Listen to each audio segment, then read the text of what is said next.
right, what's up, everyone, and welcome to the Huddle. We come to you weekly to discuss on how to maintain forward progress in your flooring careers. I'm Paul Stuart, and joining me as always today is Daniel and Jose with Preferred Flooring. What's up, guys? Hey, how's it going, guys? So today we're going to be discussing image. Title of this episode is Images and Everything, but it's close. So, you know, there's a ton of discrepancy, I believe, in what we talk about when we're talking about image. It's not, we're flooring guys, so it could be, it's not having a dirty shirt or working,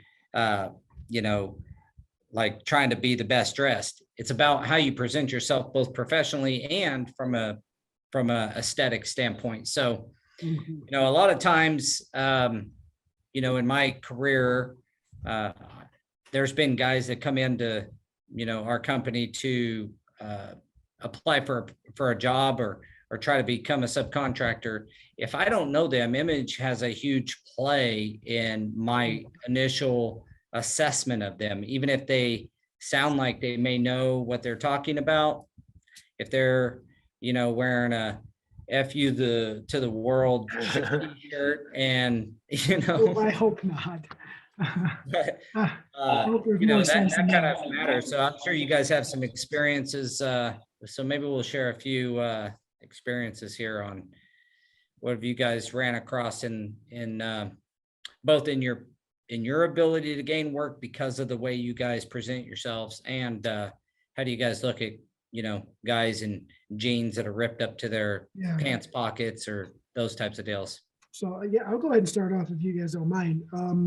So when I got into the industry, I'm not gonna lie, man, I was not the most presentable person, right? I was cut off sleeve shirt. I wore the big baggy jeans. I was never really big on like sagging, right? But where I grew up, everyone did it. It really wasn't my style, but so I wore the oversized jeans that were cut off at the bottom with the strings hanging everywhere, holes in them. And coming in, nobody really ever did say anything about what I was wearing.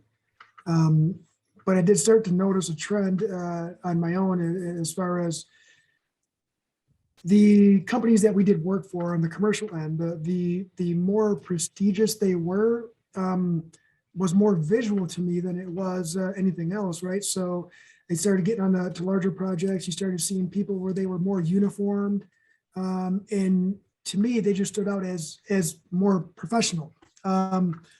Did I catch on right away and start, dressing that part? No, I didn't. To be honest with you, I didn't wear my actual first uniform for work until I went and worked for a company under a W-2, and I wore just a simple shirt with a simple logo. And you know what? It made me feel so much better, made me feel more professional. Then I started worrying more about my appearance, because now I'm a crew leader for this company and I'm representing them, and I wanted to make sure that I was representing them in the right manner. So I started, watching how much glue I got on my shirt, on my pants, started watching how many rips I had in my pants, try to make myself more presentable, right? And none of this really resonated until later on after we started Preferred Flooring, and we didn't have our guys uniformed, and there was a specific incident and we were getting blamed for it, and it really did not. It was like something out of the movies, and the guy said something to me that just like right away it hit me, and he said, oh, my phone's going off for some reason. He said, if you're not willing to put your logo on your employees, why would I be willing to let them work in my facility? And as soon as he said that, it was just like fireworks in the brain. Boom, boom, boom, boom, boom. And no matter how much we try to veer away from it, people are very visual, and they're going to judge you by your appearance when they first meet you. They have nothing else to use to judge you. Appearance, it might not be everything, but it's the majority of something. And first impression wise, it's pretty close, right? It is pretty close. You don't know the guy, and it's the first time you're meeting.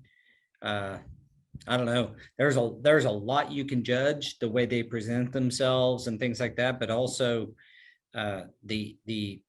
their appearance by itself seems to speak volumes when you first Yeah. meet someone. I know it does for me. Yeah, and it did. And I'm not gonna lie, like within 5 days, I had, the cheapest cotton shirts made for the guys. Everybody still had their own coats and all that because it was wintertime when this happened. But we all looked uniform within a week. And after that happened, you just all of a sudden you just started noticing that the respect that you were getting, your crew was getting, not just you as the leader, but your crew was getting more respect. All of a sudden, everybody's got sleeves on, everybody's matching. Obviously the jeans was a work in progress, but it put us in a position where all of a sudden, like, maybe we can attract the people that we are trying to work for. Maybe we can do that, and we started thinking about different ways that we could improve on our appearance. I don't want to say alter our appearance, right? Because, people can wear their personality in the haircut, bald, dreads, whatever they want, piercings, that part really doesn't bother me at all, right? I know it bothers some, but the appearance as far as the clothing and the aesthetics of that really did help bring to light. It made it so people focused on us as a group instead of just knowing what we did. It gave us a better representation of who we were. Do you see a difference? I mean, you were talking there that you noticed a difference. Have you continued to notice a difference how people perceive you, or how a client responds to you because of your crew? For example, I have a customer that we have done a ton of different of their facilities. And when we had a crew on that had all of our shirts on, they were all the neon yellow. They all looked very, much. There's a reason why the military and the police forces and things wear uniforms. And I'm not saying you have to go full on garb uniform, but I'm just saying like a standardized look within for installers. And the difference between the way the client perceived how that job went versus other jobs with guys who were sub crews that had different shirts on, and they weren't even offensive shirts. It was just one had a black t-shirt on, and one had a different colored, whatever. It wasn't anything offensive on them. It just, they looked hodgepodge. You know what I mean? There's a definite, in my opinion, if you're a subcontractor, if you're a 1099 installer, putting on a uniform on a daily basis, it could be a simple logo, or it could just be the same colored shirt for you and your helper every single day. I think it goes a long way for perception from the client. 100%. I agree. I would agree with that 100%. Yeah. So Daniel, what about you? You've basically grown up in flooring. So, you guys kind of know that, to me, what we're talking about here, image being important, but you got any personal stories or experiences with either pro or con versus, somebody being in, their appearance, either gaining them work or losing them work? Well, we do a lot of commercial, right? So appearance is everything, because you go in some of these businesses and they have a dress code, and then you go in there, and we've seen guys with, shorts, cut off sleeve shirts, and we're talking, working at colleges and stuff. And it's like, man, there's got to be something that you can do to make it so that people know what you're there for, and at least look presentable. Because some of these guys, man, they just, well, a lot of those places, it's a safety thing too. If they don't know you're a part of what the facility has you there for, and you look like a 40-year-old dude at a college walking around the campus. right. That's what I mean. It's like some they don't pay any attention to what they look like, and it almost makes it, Now that you say it they like look that. like the way some people, picture us looking like, and it Yeah. just drags everyone else down. It's like not every flooring guy is out there with cut off sleeve shirts and wearing shorts, and they don't ever do their hair. Yeah, I'm just gonna flat out say it. I'm sure we're just trying to tiptoe around it, right, without hurting feelings. But if I put myself in the consumer shoes and I'm looking for specific, like if I go to a mechanic shop, I expect them to look like a mechanic, right? But if I go to a mechanic shop and the guy comes in and he's wearing a cut off sleeve Metallica shirt, like he says, shorts, no work safety boots, or I'm probably not going to trust the guy to work on my vehicle. I mean, Yeah. that's the bottom line, right? You got to dress the part. I can only imagine what residential guys go through, because I know that there are a lot of guidelines for them to follow, and they can pretty much do what they want as well. But from a customer perspective, where I started is irrelevant, right? How I started is irrelevant, because I do look at that, and I know that if I am going to go to ABC company and I'm deterred because of an appearance, has it happened? Yeah, 100%. Might have been the person, might have been the place, but I mean, it's because we're visual, right? You associate professionalism with the appearance of the professional that's presenting themselves to you. And I'm sure we've lost some in the past because of Well, that. let me build on that just a second. This is something that you have complete control of every single morning. What shirt you put on, what jeans you put on.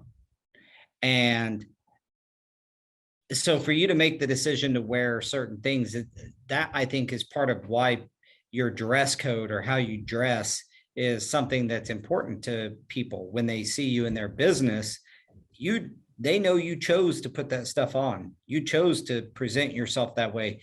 I'm just trying to implore people, like, give a darn about how you're presenting yourself to the world, both overall, but particularly in our industry, when we have such a black cloud of this assumption of how we are, like, rise above that. Put on jeans that either have been patched correctly. We all know we go through jeans like, Right. So like I was actually in the field today, right? So my shirt is all super dusty and stuff, but my pants are on the front are dirty because I'm constantly wiping myself off. But I mean, we got logos everywhere. You got to be proud of who you work for, right? Yeah, and your jeans and the dirtiness you expect. We're in construction, but you don't have to have, like you said, cut off sleeves and excessive holes in your jeans or those kinds of things. I mean, customers care, man. They do. I know this seems like a pretty small item to be talking about on this huddle, but I've just watched guys lose business over it, and I've watched them, struggle sometimes financially from not properly presenting themselves. I mean, think about this. Businesses spend millions of dollars a year on marketing and branding themselves, trying to make themselves look as appealing to the consumer as possible. Shouldn't you do the same in as much control as you have? You don't need to spend a bunch of money.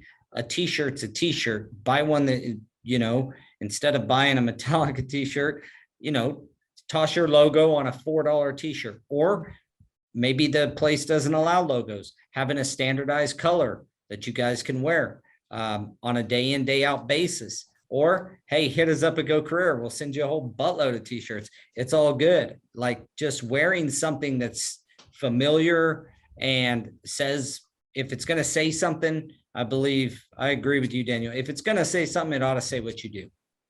Yeah, it separates you from everyone else, especially on a large project with multiple trades. There's got to be some kind of separation, right? I mean, if something goes wrong or something happens to an individual, being easily identified is to your benefit as well. Yeah, that's a good point. Safety. Yeah.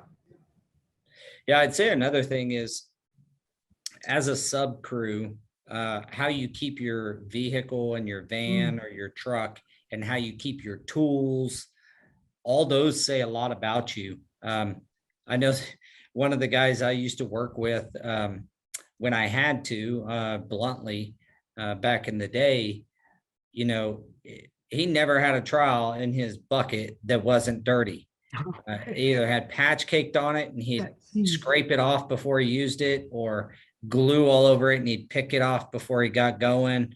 I mean, instead of taking the few minutes after he was done with, spreading his glue and tossing it in a bucket and wiping it off with the sponge and then putting it back in a clean bucket, or, cleaning the patch off his trowel, he just let it dry and then scrape it off with a 4-inch scraper afterwards. I won't lie, I did that too. When early on in my career, I learned quickly that wasn't the preferred method for me. But I think that stuff speaks volumes as well. Tell you one thing, if you have a sub come to your guys' place there in Michigan looking to do work, and you just go out and look at their van, that's going to say a lot about them. Just go look at their vehicle, look at their install vehicle, look inside, look at their tools. That'll tell you a bunch about what that guy values. What is he clean? Is he a clean installer? Clean installers don't have dirty tools. I can tell you that. Like if they're clean on the job site and they keep their stuff picked up and they spill a bag of patch, they sweep it up or whatever. Those guys that do those activities, they're not the ones who have dirty tools, nasty, dirty. I'm not saying the tools need to be looking crystal clean, but no, man. You know what I'm saying? Like, yeah. I mean, so I think so they don't have to look brand new every single day, but yeah. In our just in our meeting this morning, we had a talk about, tool upkeep. It's not one person's job in order to keep that tool up. It's everyone's job because it's part of the appearance. If we're gonna have a bunch of broke down stuff, then why even have it? Like it's, and you keep on, like we keep on talking about appearance, and then some guys losing jobs and stuff, but some guys are just there for those jobs. I mean, and that's totally fine because someone's got to do those jobs, right? Because it goes to those customers that are looking at the bottom dollar instead of the value that someone provides. And I would 100% rather just them take care of those people and me not have to worry about it. Yeah, when you're talking about like people just shopping only on cost, and those being the crews that are willing to lower their their price to everybody, that's a whole nother episode, right? A whole nother episode about what are we going to do, and how do you separate yourself? In fact, a little ahead of schedule here, next week's Huddle is directly on that, is understanding your value and how to increase your prices. Well, this is number one right here. Easiest thing you can do. Present yourself as a true professional, be trained and skilled in your craft, and then charge more, right? And stick to your guns. Like, I think I may have told this story previously, but we had a customer or a project that we had lost, a big job, about 70,000 feet of tile. I ran into to an installer at a local IMSR, and I was like, hey, what are you up to? And, just kind of chatting it up. And he used to work for us years ago. And he said, oh, I'm doing this big, medical, like office building, about 60,000 feet, man. But the chick, she's really cheap, dude. And I was like, well, what are you doing it for? He's like, $2 a foot. Tile, 24 by 24. Large format, huh? Large format. I was blown away. I was like, we haven't, I don't ever remember paying $2 a foot for tile install. those types of people, those people who do that are, unfortunately, I don't have really great things to say, so I won't say much. It just, I really believe they put dents in our industry. They cause other people's, you just can't make a living wage. Okay, maybe in one cafeteria that's 80 by 60, you'll make some money. But what about down the halls and then all the door cuts and just all this other stuff, man? You know, normal jobs just aren't that big, and that you know, maybe it was wide open or something, but even in that case, you're doing the work. You know, understanding where you bring value and how you bring value to the process, and not just going as low as you can to get the work is, you know, what, like I said, we'll address that in next week's episode. But I do believe image is the easiest way to at least start to separate yourself as caring about, you know, caring about your product, what you're going to give that customer. I mean, there's a lot of research out there that says how you dress or how you care about you is what you're going to give to your client. And, you know, it seems to be a little bit true. Yeah, it's directly, you know, the way we're talking about the pricing and all that, how you present yourself is directly proportionate in most cases to how they perceive you and how much they're actually willing to pay. So you're only cutting yourself short if you are that guy, which, like I said, some guys just want to do that, and that's totally fine. But you know, we're trying to lift this industry, so if we can do that one person at a time, if one person hears this and that they make that jump to go get a shirt. And I mean, a lot of people think that it's super expensive. I mean, if you don't have a logo, there's apps out there. You can go on Fiverr, have someone create you a logo. You know, they'll give you a few mock-ups. You choose one, you take that logo to your local screen print shop, and they'll create a screen for it. I mean, it is a one-time charge that they do for the artwork and having to create all that stuff. But once you pay that, you can order more and you don't have to pay that charge again.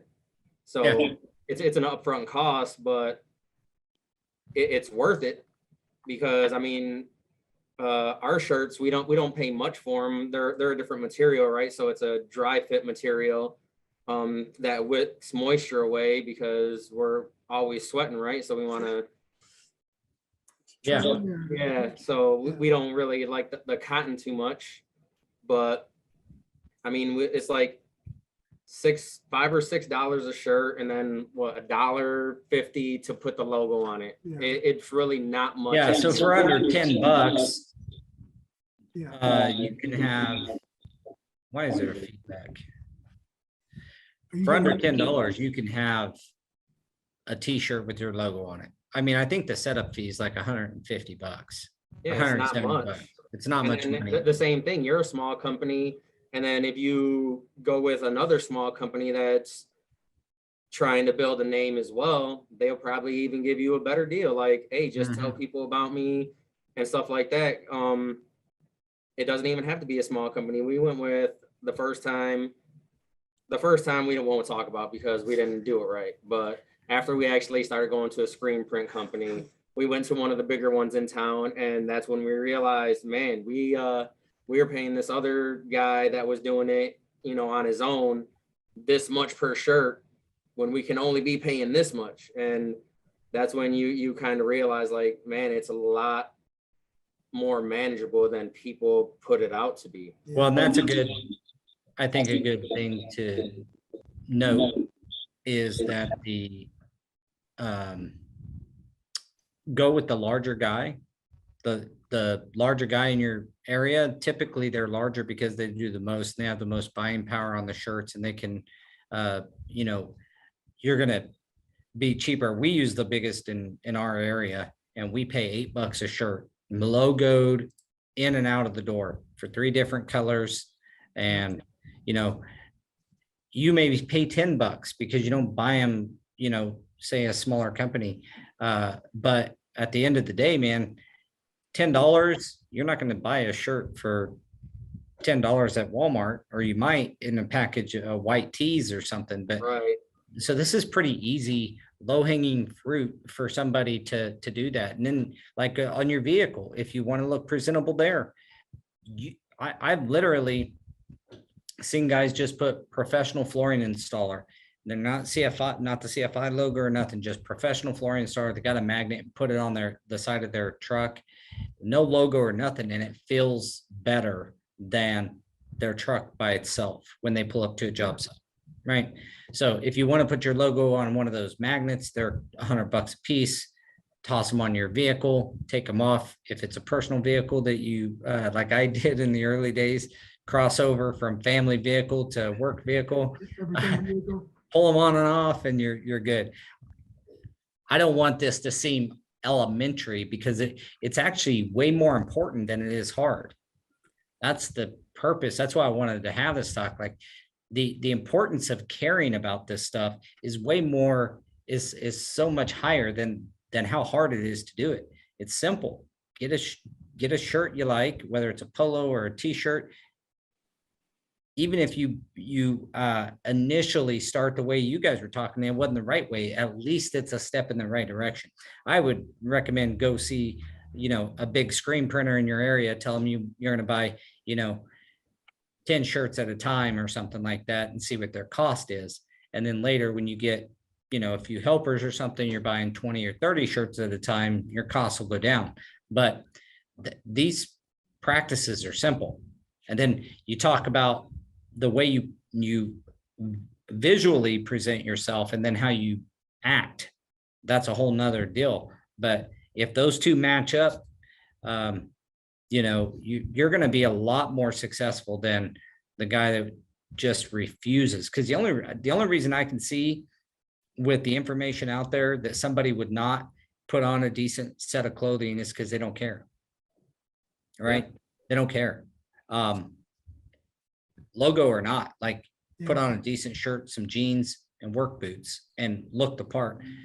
If you don't care, that's exactly what you're telling your client. That's exactly what you're telling a company like my flooring company when you come in to try to get work from me. That was me. That was me when I started. I'm not going to lie, because I didn't care. I didn't understand the importance of it. I didn't understand the benefit of it. I really honestly didn't care.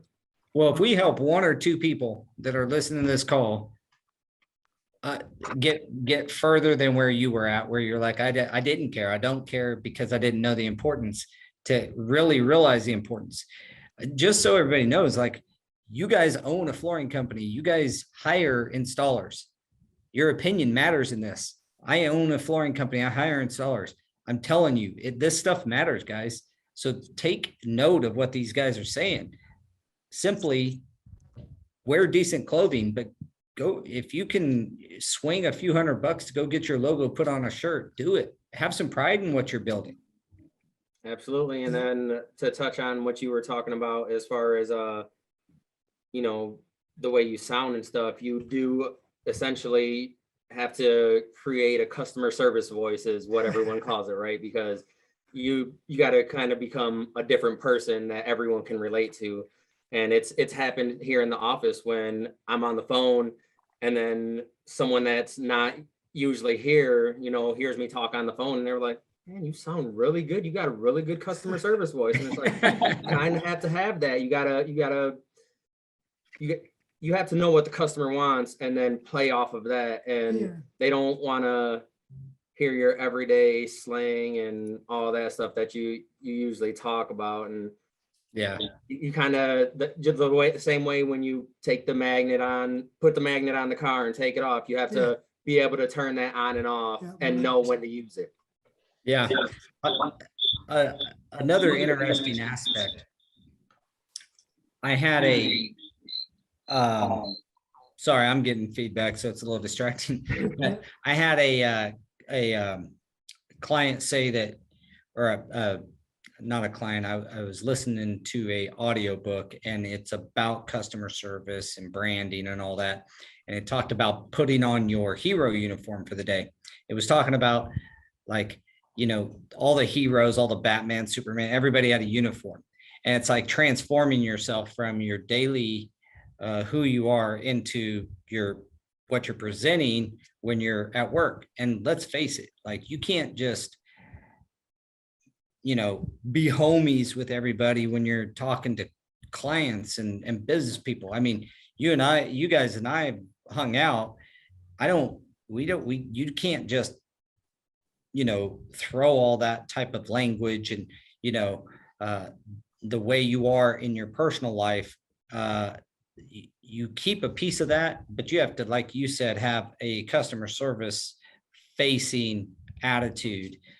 So how you present yourself I guess what I was getting at there is when you put on that uniform, if you can visualize, like that's when you need to switch that over too. When you're representing that brand or yourself, consider changing the way that you go about talking to your clients and whether you work for a store or you work directly and you go out and drum up your own business in the retail market, or maybe you do a little bit of work for GCs here and there. Any of those scenarios, you're still presenting yourself, and I think that it goes a long way if you can do it in a professional manner. It does too, and it's also like a muscle, right? Like, that you have to have your customer service voice and versus who you are at home, your everyday. But it's like a muscle. The more you use it, the easier it becomes, and you start finding that it does start to transfer over because you're becoming who you really should be anyway.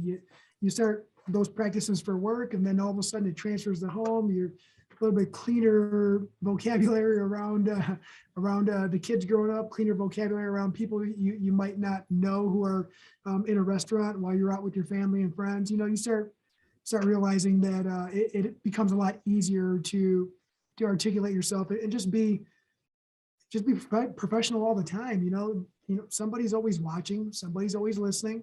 You don't want to say or do the wrong thing in front of the wrong people, as well as that also puts a strain on your business and your persona. Well, you realize real quick that perception is a big thing. How people perceive you is important. Having where I'm not saying you can't be yourself.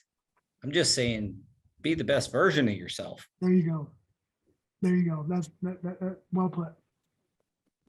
All right, guys. Well, thanks for joining me today. Again, trying to keep these between 30 to 45 minutes, trying to keep them hitting hard and provide as much value as possible to people. And hopefully, as like I said, if we help one or two guys take a step or two ahead, then the goal is accomplished. So again, next week, we're going to be talking about understanding your value and how to increase your prices.